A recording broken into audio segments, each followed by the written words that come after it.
Ramsar project, বিস্তীর্ণ জলাভূমি Ramsar wetland. একটা সময় এই বেআইনি কাজ শুরু হয়েছিল বাম আমলে, পরবর্তীকালে আদালতের নির্দেশে তা বন্ধ হয়ে যায়। কিন্তু সে আর কদিন, নতুন করে আবার শুরু হয়ে যায় জলাভূমি বুঝিয়ে তার উপরে নির্মাণ।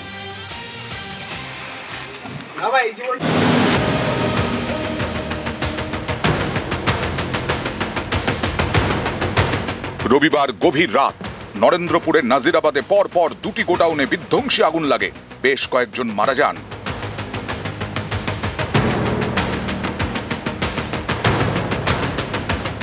অভিযোগ, নাজিরাবাদের এই দুটি গোডাউনই পূর্ব কলকাতার জলাভূমি ভরাট করে তৈরি। পূর্ব কলকাতার জলাভূমি ভরাট করে বেআইনি নির্মাণের অভিযোগ নতুন নয়, সেই বাম আমল থেকে শুরু।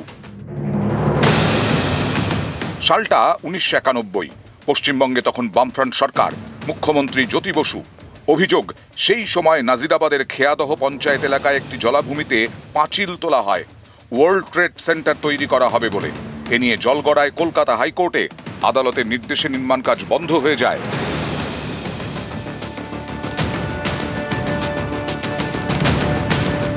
আমি আর আমার 2-3 বন্ধু আমরা পাখি দেখতে যেতাম। এই খবরটা আমরা জানলাম যে ওখানে একটা world trade centre east Kolkata ওয়েটল্যান্ডে মাঝখানে করবে। প্রত্যেকটা ওয়েটল্যান্ড, প্রত্যেকটা connected to the next one.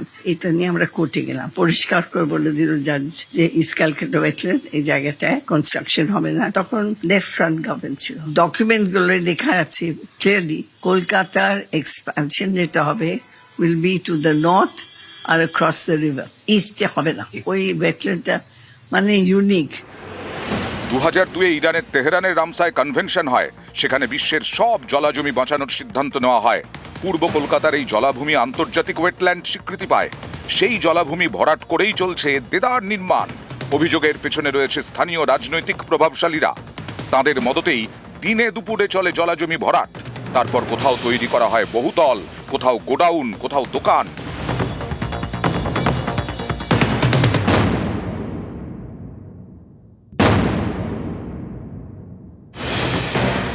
এই দেখুন স্যাটেলাইট ছবি 1985 সালের। নরেন্দ্রপুরের খেয়াদহ এলাকায় তখন বিস্তীর্ণ জলাভূমি, 500 একর জুড়ে সবুজে সবুজ।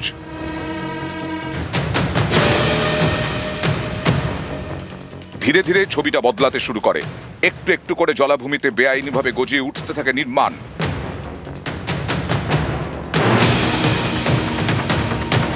যত দিন গেছে জলাজমি দখল করে বেআইনি নির্মাণের সংখ্যা ততই বেড়েছে।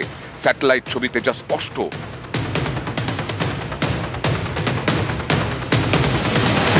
সবুজ ধ্বংস করে একের পর এক নির্মাণ।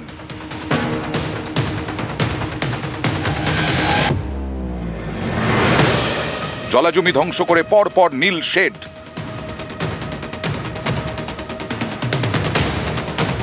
আরো একবার দেখুন পূর্ব কলকাতার জলাভূমি 1985 সালে কি ছিল আর এখন 2026-এ কি হয়েছে।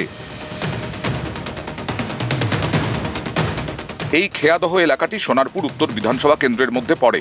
2022-এ নিউজ 18 বাংলায় এই এলাকার জলাভূমি ভরাটের খবর দেখানো হয়। তখন পদক্ষেপের আশ্বাস দেন স্থানীয় তৃণমূল বিধায়ক।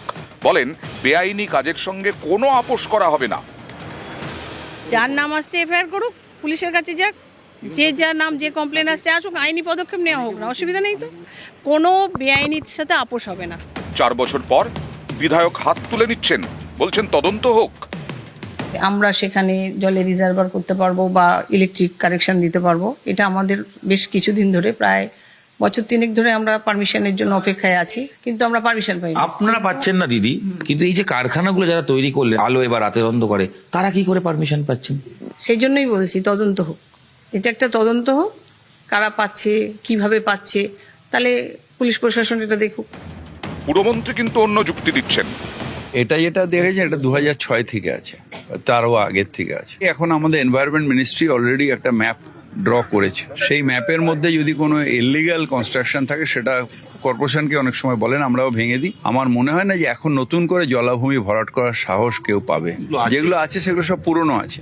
1991 সালেও ইস্ট কলকাতা ওয়েটল্যান্ড ভরাটের চেষ্টা হয়েছিল, তবে সেই সময় কয়েকজন পরিবেশকর্মী পরিবেশবিদ তারা হাইকোর্টে মামলা করেন এবং 1992 সালে হাইকোর্টের রায়ে সেই কাজ স্থগিত হয়ে যায় এবং সেই রায়ে বলা হয় পুরো জলাভূমিটা সংরক্ষণ করতে হবে এবং তার এলাকা নির্দিষ্ট করে চিহ্নিত করতে হবে। তবে 2026-এ এসেও সেই কাজ আজ পর্যন্ত হয়নি। ক্যামেরায় খোকন দাসের সাথে ইরন রায় বর্মন, নিউজ 18 বাংলা। নরেন্দ্রপুরে আগুন লাগার ঘটনার প্রতিবাদ করে নিউ মার্কেটে ওয়াও মোমোর যে আউটলেট সেখানে প্রতিবাদ করছে কংগ্রেস। ওয়াও মোমোর দোকানের সামনে কংগ্রেস, শুধু ম্যানেজার কেন মালিককেও গ্রেপ্তার করতে হবে দাবি নিয়ে বিক্ষোভ কংগ্রেসের। 30 থেকে বেশি লোক পুড়ে ছাই হয়ে গেছে, তাদের বাড়ির লোকের কাছে তাদের দেহ খুঁজে পাওয়াটাও মুশকিল হয়ে যাচ্ছে। ডিএনএ টেস্ট দ্বারা দেহ চিহ্নিত করতে হচ্ছে। এর থেকে দুঃখজনক আর লজ্জাজনক আর কি হতে পারে? এখন পর্যন্ত যারা ধরা পড়েছে তারা তো হলো তাদের স্টাফরা ধরা পড়ছে, কিন্তু কোম্পানির মালিক, ওয়াও মোমোর কোম্পানির মালিক এখনো অধরা আছে।